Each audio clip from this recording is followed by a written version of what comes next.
बच्चों, आज मैं तुम्हें वसंत भाग 2 की पहली कविता जो है हम पंछी उन्मुक्त गगन के, जिसके कवि है शिवमंगल सिंह सुमन। शिवमंगल सिंह सुमन का जन्म 5 अगस्त 1915 को उत्तर प्रदेश के उन्नाव जिले के झगरपुर में हुआ था। वे रीवा, ग्वालियर आदि स्थानों में रहकर आरंभिक शिक्षा प्राप्त की है। उन्होंने एक अग्रणी हिंदी लेखक और कवि थे। उन्होंने एमए और पीएचडी अर्जित किया है बनारस हिंदू विश्वविद्यालय से। बनारस हिंदू विश्वविद्यालय से हिंदी में उन्हें 1950 में डीलिट के साथ भी सम्मानित किया गया है। उनके कविता संग्रह है हिल्लोल, जीवन के गान, युग का मोल, प्रलय सृजन, विश्वास बढ़ता ही गया, विंध्य हिमालय, मिट्टी की बारात, वाणी की व्यथा, कटे अंगूठों की वंदनवारे। उनकी गद्य रचनाएं हैं महादेवी की काव्य साधना, गीति काव्य, उद्यम और विकास।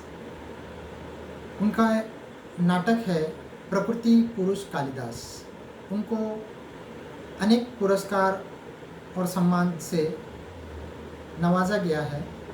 उनके पुरस्कार है पद्मश्री, पद्म भूषण, देव पुरस्कार, सोवियत लैंड नेहरू पुरस्कार, साहित्य अकादमी पुरस्कार, शिखर सम्मान, सरकार भारती पुरस्कार, डीलिट भागलपुर विश्वविद्यालय, डीलिट जबलपुर विश्वविद्यालय। हम पंछी उन्मुक्त गगन के कविता में कवि ने आज़ादी के महत्व को दर्शाया है।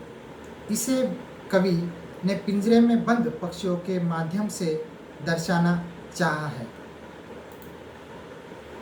मैं कविता पढ़कर सुनाता हूँ। हम पंछी उन्मुक्त गगन के, पिंजर बनना गा पाएंगे, कनक तीलियों से टकराकर पुलकित पंख टूट जाएंगे। हम पंछी उन्मुक्त गगन के, पिंजर बनना गा पाएंगे, कनक तीलियों से टकराकर पुलकित पंख टूट जाएंगे। हम बहता जल पीने वाले, हम बहता जल पीने वाले, मर जाएंगे भूखे प्यासे।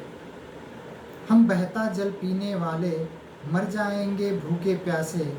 कहीं भली है कटुक निबोरी, कनक कटोरी की मैदा से। कहीं भली है कटुक निबोरी, कनक कटोरी की मैदा से।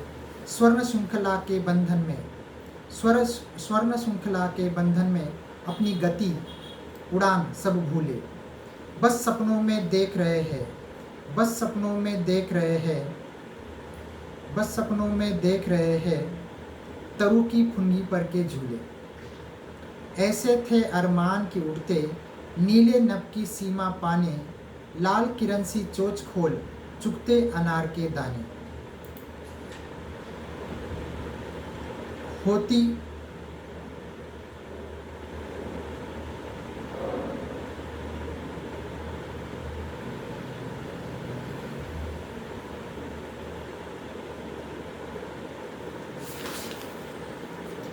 सीमाहीन क्षितिज से इन पंखों की होड़ा होड़ी, या तो क्षितिज मिलन बन जाता, या तंती सांसों की डोरी। नींद न दो चाहे टहनी का, आश्रय छिन्न भिन्न कर डालो, लेकिन पंख दिए हैं तो आकुल उड़ान में विघ्न न डालो। तो इस प्रकार हमने कविता देखी। अब मैं कविताओं को पढ़कर उसके अर्थ के साथ सुनाना चाहूँगा। हम पंछी उन्मुक्त गगन के, पिंजर बनना गा पाएंगे। हम पंछी उन्मुक्त गगन के, पिंजर बनना गा पाएंगे, कनक तीलियों से टकराकर पुलकित पंख टूट जाएंगे।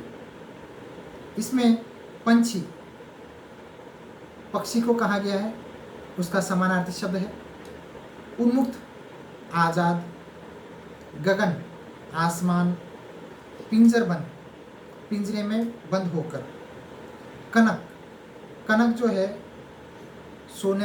सोने को कहते हैं। और पुलकित, कोमल। तो इसकी इन 4 पंक्तियों की व्याख्या है। पिंजरे में बंद पक्षियों का कहना है, जो पिंजरे में बंद पक्षी है वह कहते हैं कि हम खुले आकाश में विचरण करने वाले पक्षी हैं, हम खुले आकाश में उड़ने वाले पक्षी हैं, हम पिंजरे में बंद होकर नहीं रह सकते, हम पिंजरे में बंद होकर नहीं रह सकते। सोने के पिंजरे की सलाखों से टकरा टकरा कर हमारे कोमल पंख टूट जाएंगे यदि हम पक्षी को पिंजरे में रखेंगे और पक्षी बाहर आने की कोशिश करेगा। तो इस प्रकार पक्षी कह रहे हैं कि बाहर आने की हम कोशिश करेंगे तो हमारे जो पंख है, वो जो पिंजरा है, पिंजरा की जो सलाखें है उसको टकराएंगे, तोड़ने की कोशिश करेंगे, बाहर आने की कोशिश करेंगे। तो उस कोशिश में हमारे जो पंख है, जो कोमल पंख है, वो टूट जाएंगे। वास्तव में कवि ने पक्षियों के माध्यम से स्वतंत्रता के महत्व को दर्शाना चाहा है। पक्षियों की भांति मनुष्य भी परतंत्रता का जीवन नहीं जी सकता। जिस प्रकार पक्षी जो है परतंत्र का, गुलामी का जीवन नहीं जी सकता, उसी प्रकार मनुष्य भी गुलामी का जीवन नहीं जी सकता। हम बहता जल पीने वाले, हम बहता जल पीने वाले मर जाएंगे भूखे प्यासे। हम बहता जल पीने वाले मर जाएंगे भूखे प्यासे। कहीं भली है कटुक निमोरी, कहीं भली है कटुक निमोरी, कनक कटोरी की मैदा से। बहता जल, हम देखते हैं जब बारिश होती है तो सड़क पर, नदियों में पानी बहता है या झरनों से पानी बहता है। भूखे प्यासे, बिना कुछ खाए पिए, कटुक, कड़वी निम्बोरी।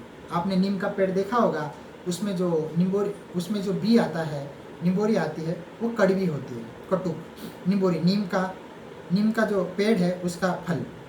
कटोरी एक प्रकार का बर्तन है। कवि कहते हैं इसमें, इन 4 पंक्तियों में, पक्षियों का कहना है कि हम तो नदियों झरनों का बहता जल पीने वाले हैं। पक्षी कहते हैं हमें कि हम नदियों का, झरनों का बहता हुआ जल पीने वाले हैं। हम पिंजरे में बंद रहकर भूखे प्यासे मर जाएंगे। यदि हम पिंजरे में पक्षियों को बंद करते हैं और उनको खाने के लिए कुछ कटोरी में खाना या पानी रख देते हैं, तो पक्षी कह रहा है कि वो जो आपने खाना दिया हुआ है, जो कटोरी में पानी दिया हुआ है, वो हम नहीं खाएंगे, भूखे प्यासे मर जाएंगे। जिस प्रकार हम देखते हैं कि बहुत सारे आंदोलन होते रहते हैं, उसमें भूख हड़ताल होती है, उसी प्रकार जो है ये पक्षी भूख हड़ताल करने की भूख हड़ताल करेंगे। इस प्रकार हमें कह रहे हैं कि वो कहते हैं कि हम भूखे प्यासे मर जाएंगे, लेकिन वह जो कटोरी में दिया हुआ अनाज या पानी है वो हम नहीं पिएंगे। इस सोने के पिंजरे में, सोने की कटोरी में रखे मैदा की अपेक्षा नीम के पेड़ की कड़वी निम्बोरिया खाना हमें अधिक अच्छा लगता है।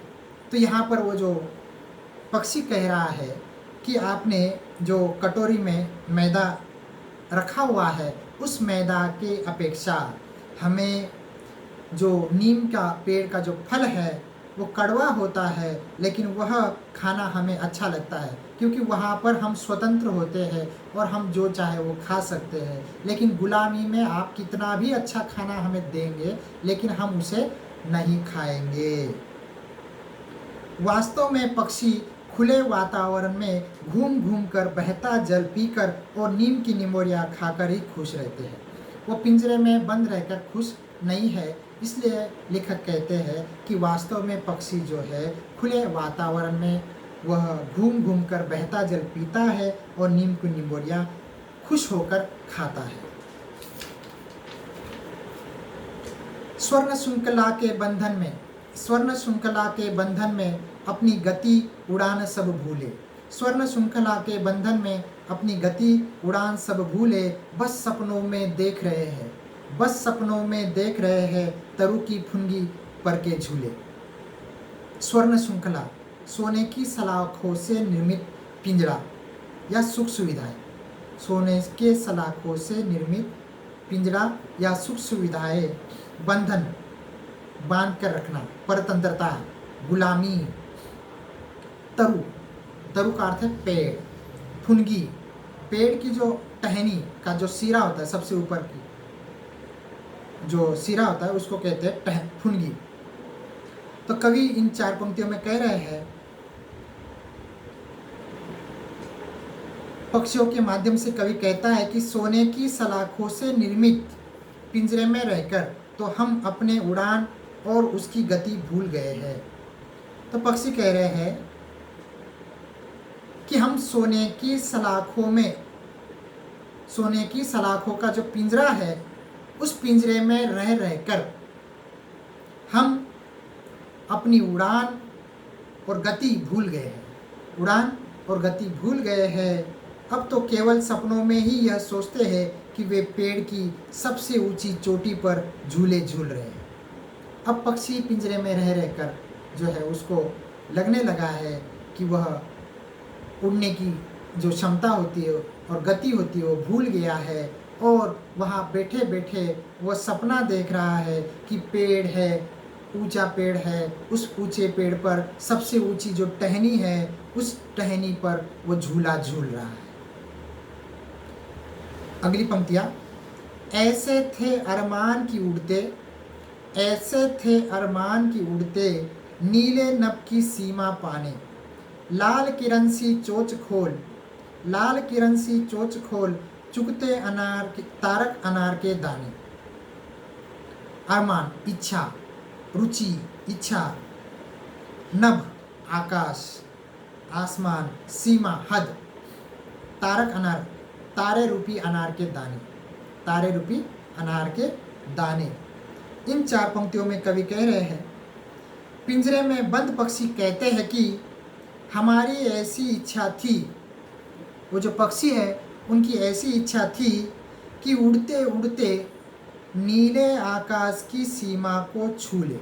उनकी ऐसी इच्छा थी कि हम उड़ते उड़ते जाएंगे और आसमान की जो सीमा है, नीले आसमान की जो सीमा है, उस सीमा को छूकर आएंगे और वह अपनी लाल किरणों सी चोट से अनार के दानों रूपी आसमान के तारों को चूम लेंगे। और उनकी इच्छा थी कि आसमान में ये जो तारे हैं, वह अनार रूपी दानों की तरह लाल लाल है, उन तारों को वह चूक कर खाकर आते। अगली पंक्तियां है, होती सीमाहीन क्षितिज से इन पंखों की होड़ा होड़ी। होती सीमाहीन क्षितिज से इन पंखों की होड़ा होड़ी, या तो क्षितिज मिलन बन जाता या तंती सांसों की डोरी। या तो क्षितिज मिलन बन जाता या तंती सांसों की डोरी। सीमाहीन, जिसकी कोई सीमा नहीं, असीम। सीमाहीन, जिसकी कोई सीमा नहीं, असीम। क्षितिज, जहाँ धरती और आकाश मिलते हैं, उसको कहते हैं क्षितिज। होड़ा होड़ी, एक दूसरे से आगे बढ़ने की चाह। तंती सांसें, प्राणांतक के समय टूटती सांसें। जब आदमी मरने लगता है तो वो जो सांसें होती है, प्राणांतक के समय टूटती हुई सांसें। इन पंक्तियों में कवि कहते हैं, इन पंक्तियों में पक्षियों का कहना है कि आसमान की ऊंचाइयों को छूते हुए उनके पंखों में इस प्रकार होड़ लग जाती है कि उड़ते उड़ते या तो वे क्षितिज, जहाँ धरती और आसमान मिलते हैं, को पा जाते हैं या अपने प्राण गंवा देते हैं। तो यहाँ पक्षी कहते हैं कि हम आसमान में ऊंचाई को छूने के लिए उड़ते हैं और एक दूसरे पक्षियों से स्पर्धा लगाते, होड़ लगाते हैं, और हम उड़ते उड़ते उस क्षितिज तक पहुँचना चाहते हैं, और या तो हम उस क्षितिज तक पहुँच जाते हैं या उड़ते उड़ते अपने प्राण गंवा देते हैं, क्योंकि ऊपर आसमान में रुकने के लिए कोई जगह नहीं है, वहाँ पर बैठने के लिए, कुछ आराम करने के लिए जगह नहीं है। इसलिए या तो वो क्षितिज से मिलन हो जाता है या अपने प्राण गंवा देते हैं। आगे की पंक्तियाँ, नीड न दो चाहे टहनी का, नीड न दो चाहे टहनी का आश्रय छिन्न भिन्न कर डालो, नीड न दो चाहे टहनी का आश्रय छिन्न भिन्न कर डालो, लेकिन पंख दिए है तो, लेकिन पंख दिए है तो आकुल उड़ान में विघ्न न डालो, नीड न दो चाहे टहनी का आश्रय छिन्न भिन्न कर डालो, लेकिन पंख दिए है तो आकुल उड़ान में विघ्न न डालो। नीड पक्षी का घोंसला, आश्रय सहारा, छिन्न भिन्न नष्ट भ्रष्ट कर देना, तोड़ देना, आकुल उड़ान उड़ने की अधीरता, विघ्न बाधा समस्या। इन पंक्तियों में पक्षी कहते हैं, पक्षियों की इच्छा है कि चाहे उन्हें रहने के लिए घोंसला न दो, चाहे हमें रहने के लिए आप घर मत दो, घोंसला मत दो, टहनी का आश्रय भी मत दो, टहनी का आश्रय भी मत दो न दो, लेकिन ईश्वर ने, भगवान ने हमें जो पंख दिए हैं, ईश्वर ने, भगवान ने हमें जो पंख दिए हैं, तो हमारी उड़ान में बाधा न डालो, हमारी उड़ान में भगवान ने हमें इतने अच्छे पंख दिए हैं, हम वो उड़ने के लिए दिए हैं, उस उड़ने में, हमारे उड़ने में आप बाधा या समस्या मत डालो, हमें स्वतंत्र रूप से उड़ने दो, हमें स्वतंत्र रूप से उड़ने दो। जिस प्रकार यहाँ पर हम पक्षी को देखते हैं कि वो जो पक्षी है वो गुलामी का जीवन जीना नहीं चाहते, उसी प्रकार मनुष्य भी जो है गुलामी का जीवन जीना नहीं चाहता था, इसीलिए भारत अंग्रेज़ों के अधीन था, गुलाम था। तो हमारे भारतवासियों ने गुलामी से भारत को आज़ाद करने के लिए बहुत सारे लोगों ने अपने प्राण तक गंवा दिए और बहुत सारे लोग जेल गए, लेकिन भारत को स्वतंत्र करने के लिए उन्होंने अपनी जान गंवा दी और इस तरह से हमारा भारत स्वतंत्र हुआ।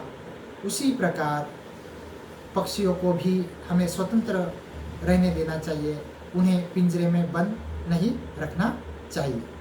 धन्यवाद।